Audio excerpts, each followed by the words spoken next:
Pookode veterinary college വിദ്യാർത്ഥി സിദ്ധാർത്ഥിന്റെ മരണത്തിൽ കസ്റ്റഡിയിലെടുത്ത 3 പേർ കൂടി അറസ്റ്റിൽ. Veterinary college union president K Arun, union അംഗം Asif Khan, SFI unit secretary Amal Ihsan എന്നിവരുടെ അറസ്റ്റാണ് രേഖപ്പെടുത്തിയത്. ഇതോടെ കേസിൽ അറസ്റ്റിലായവരുടെ എണ്ണം 10 ആയി. ടി അനീസ് അലി വിവരങ്ങൾ നൽകാനായി വയനാട് നിന്ന് ചേരുന്നുണ്ട്. അനീസ, ഇവരുടെ അറസ്റ്റ് കൂടി ഇപ്പോൾ രേഖപ്പെടുത്തിയെന്ന് അറിയുന്നു. നിലവിൽ ഇപ്പോൾ കേസുമായി ബന്ധപ്പെട്ട അന്വേഷണ സംഘം എന്താണ് പറയുന്നത്? ഇനി എത്ര പ്രതികളെയാണ് പിടികൂടാനുള്ളത്? അമൃത, ഇപ്പോൾ 18 പ്രതികളിൽ 10 പേരാണ് ഇപ്പോൾ അറസ്റ്റ് ചെയ്തിട്ടുള്ളത്. 10 പേരുടെ അറസ്റ്റ് പൂർത്തിയായതോടുകൂടി ഇനി 8 പേർ കൂടിയാണ് പിടിയിലാകാനുള്ളത്. 8 പേർ ഇപ്പോൾ നിലവിൽ ഒളിവിലാണ് ഉള്ളത്. എന്തായാലും വൈകാതെ ഈ ബാക്കിയുള്ള ആളുകളെ കൂടി പിടികൂടാൻ കഴിയും എന്നാണ് ഇപ്പോൾ അന്വേഷണ സംഘം പ്രതീക്ഷിക്കുന്നത്. ഇന്ന് വയനാട് SP-യുടെ നേതൃത്വത്തിൽ പുതിയ പ്രത്യേക അന്വേഷണ സംഘം രൂപീകരിച്ചിരുന്നു.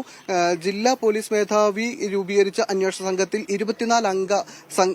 24 പോലീസുകാരാണുള്ളത്. കൽപ്പറ്റ DYSP TN സജീവ് തന്നെയാണ് അന്വേഷണ ഉദ്യോഗസ്ഥൻ.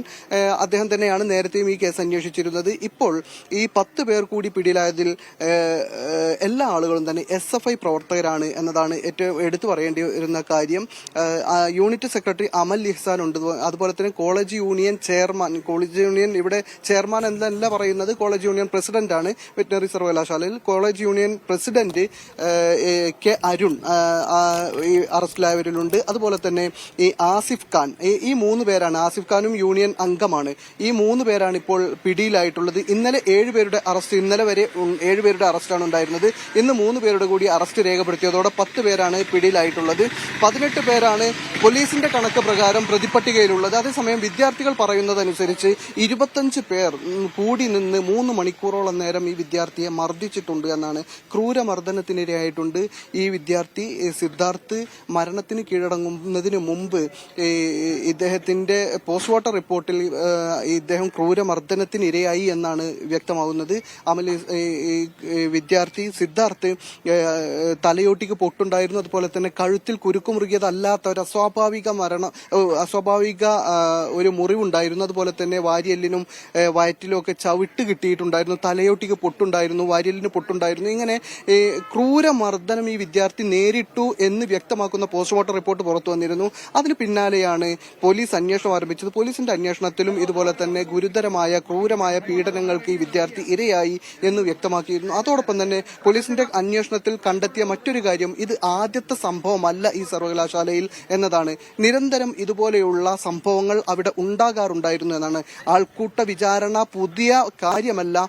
വിദ്യാർത്ഥികൾ കൂട്ടം കൂടി മർദ്ദിക്കുകയും കുറ്റം വിധിക്കുകയും ശിക്ഷ അവിടെ തന്നെ നടപ്പാക്കുകയും ചെയ്യുന്ന ഒരു സമാന്തര കോടതി പോലെ പ്രവർത്തിക്കുന്ന ഒരു സംവിധാനം അവിടെ ഉണ്ടായിരുന്നു എന്ന് ഇപ്പോൾ പോലീസിന് വ്യക്തമായിട്ടുണ്ട്. അതേസമയം ഇത് സംബന്ധമായ ഒരു കേസും പോലീസിൽ എത്തിയിട്ടില്ല, ഒരു പരാതിയും പോലീസിൽ എത്തിയിട്ടില്ല. ഇതിനു മുമ്പും ഇത്തരത്തിൽ കോളേജിൽ വിചാരണയൊക്കെ നടന്നിരുന്നു എന്ന് വിദ്യാർത്ഥികൾ പറയുന്നുണ്ട്. പക്ഷേ കഴിഞ്ഞ ദിവസം നമ്മൾ സിദ്ധാർത്ഥിന്റെ ബന്ധുക്കളോടൊക്കെ സംസാരിച്ചപ്പോൾ അവർ പറഞ്ഞിട്ടുണ്ടായിരുന്നത് ഡീനിന്റെ ഭാഗത്ത് നിന്ന് ഇത്തരത്തിൽ യാതൊരുവിധ പ്രതികരണവും ഇല്ലായിരുന്നു, അവർക്ക് അനുകൂലമായ രീതിയിലല്ലായിരുന്നു അദ്ദേഹത്തിന്റെ സംസാരം എന്നാണ്.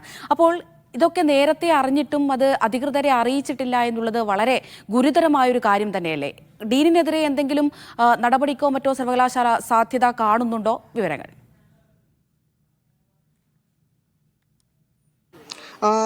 ഡീനിന് സർവകലാശാല ഭാഗത്ത് നിന്ന് നടപടി ഉണ്ടാകുമോ എന്ന കാര്യത്തിൽ വ്യക്തതയില്ല. അതേസമയം ഇദ്ദേഹത്തിന്റെ ഭാഗത്ത് നിന്ന്, കോളേജ് അധികൃതരുടെ പൊതുവെ ഭാഗത്ത് നിന്ന് വലിയ ഗുരുതരമായ വീഴ്ചകളുണ്ടായി എന്ന് നമുക്ക് നിസ്സംശയം പറയാൻ കഴിയും. കാരണം ഈ വിദ്യാർത്ഥി ക്രൂരമായ മർദ്ദനത്തിനിരയാവുന്നത് 15-ാം തീയതിയാണ് ആദ്യമായി. അതിനുശേഷം 3 ദിവസം കഴിയുമ്പോഴാണ് ഈ കുട്ടി തൂങ്ങി മരിച്ച നിലയിൽ കാണപ്പെടുന്നത്.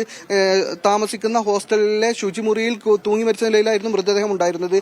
അപ്പോഴേക്ക് ഈ പീഡനം കഴിഞ്ഞ് ക്രൂരമായ മർദ്ദനം ഈ 130ഓളം വിദ്യാർത്ഥികൾ നോക്കി നിൽക്കെ ഉണ്ടായിട്ടുള്ള ഈ ക്രൂരപീഡനം വിവസ്ത്രനാക്കിയും ബെൽറ്റ് ഉപയോഗിച്ചും കമ്പിവടി ഉപയോഗിച്ചും ഒക്കെ ക്രൂരമായ പീഡനവും റാഗിങ്ങും ആൾക്കൂട്ട വിചാരണയും ഒക്കെ നടന്ന് 3 ദിവസം കഴിഞ്ഞിട്ടുണ്ട്.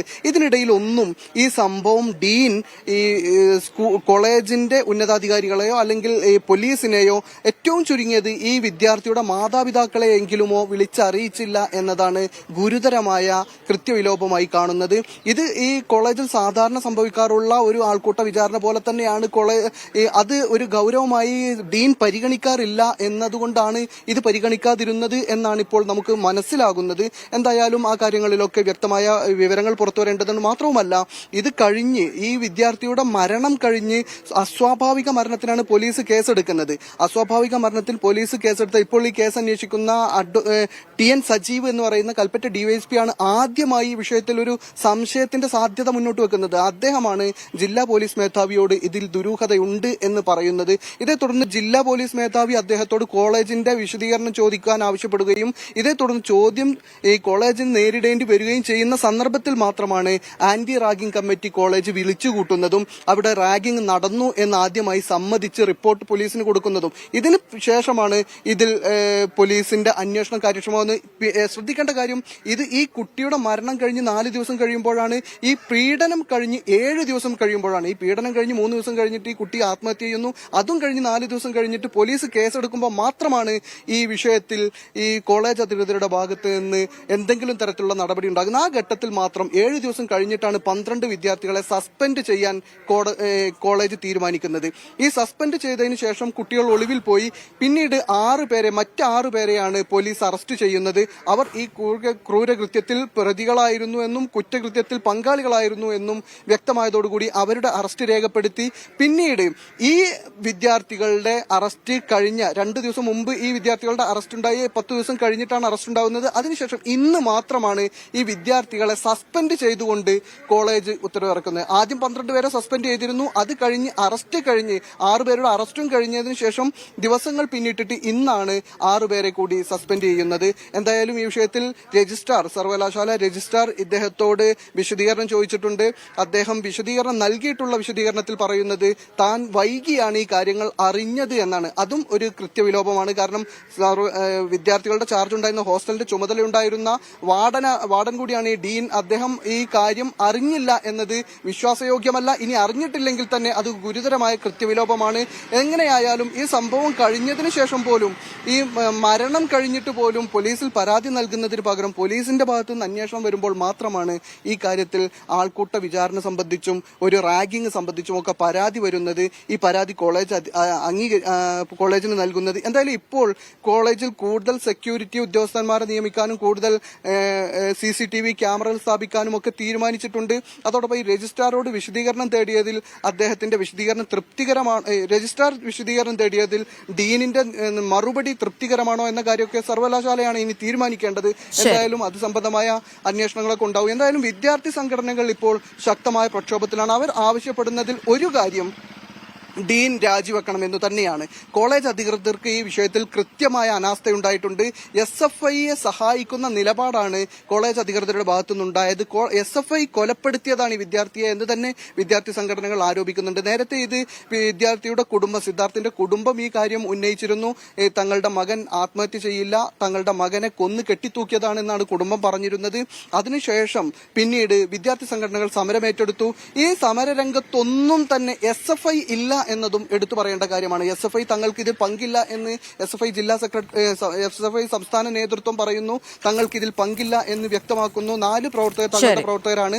അതുപോലെ അവരെ ഞങ്ങൾ പുറത്താക്കിയിട്ടുണ്ട്, മറ്റാർക്കും പങ്കില്ല എന്ന് SFI ഔദ്യോഗികമായി വിശദീകരിക്കുമ്പോഴും SFI വിദ്യാർത്ഥി ദുരൂഹ സാഹചര്യത്തിൽ മരിച്ചു, ക്രൂരപീഡനങ്ങൾക്കിരയായി, എന്നിട്ടും സമരരംഗത്തൊന്നും SFI ഇല്ല എന്നത് എടുത്തു പറയേണ്ട ഒരു കാര്യമാണ്. ഇവിടെ പ്രധാനപ്പെട്ട ഒരു കാര്യം തന്നെയാണ്. ഏതായാലും കഴിഞ്ഞ ദിവസം കസ്റ്റഡിയിലെടുത്ത യൂത്ത് കോൺഗ്രസിന്റെ സമരം നടക്കുന്നുണ്ട്. 3 പേരെയും ഇപ്പോൾ അറസ്റ്റ് രേഖപ്പെടുത്തിയിരിക്കുകയാണ്.